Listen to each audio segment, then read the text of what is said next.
Hello， 大家好，今日同大家分享一個秘製五花肉。我呢度有新鮮嘅腩肉700個 gram， 我會用一半嘅。生菜2棵，我用1棵嘅啫。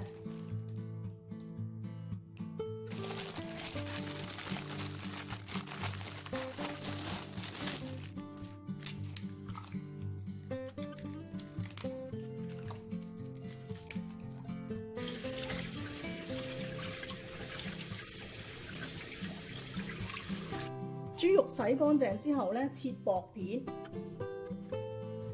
唔中意皮嘅咧，可以切走呢個豬皮。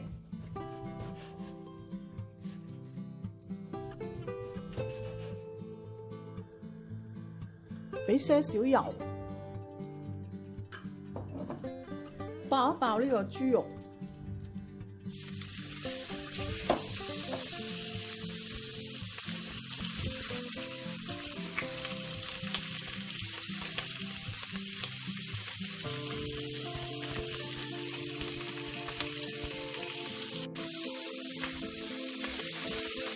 唔好太大火，我哋想爆到佢香脆咧，但係又唔燶嘅，將嗰啲油分先逼出嚟先。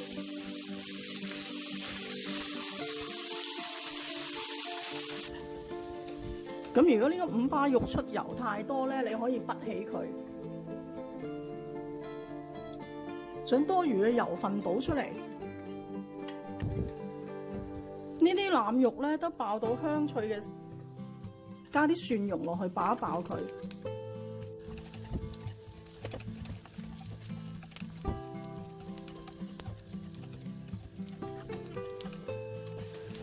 啲蒜蓉都爆香嘅時候咧，我哋轉到去最少嘅火。我呢度加咗1湯匙嘅辣椒粉，1茶匙嘅花椒粉。呢啲辣味咧就隨自己口味加嘅。些少嘅糖，呢度大約係半茶匙，適量嘅生抽，呢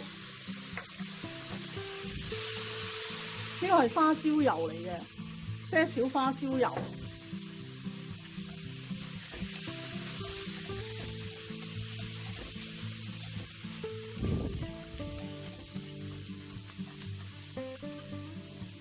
咁你喜歡可以加少少葱落去嘅，或者上碟嗰時先加。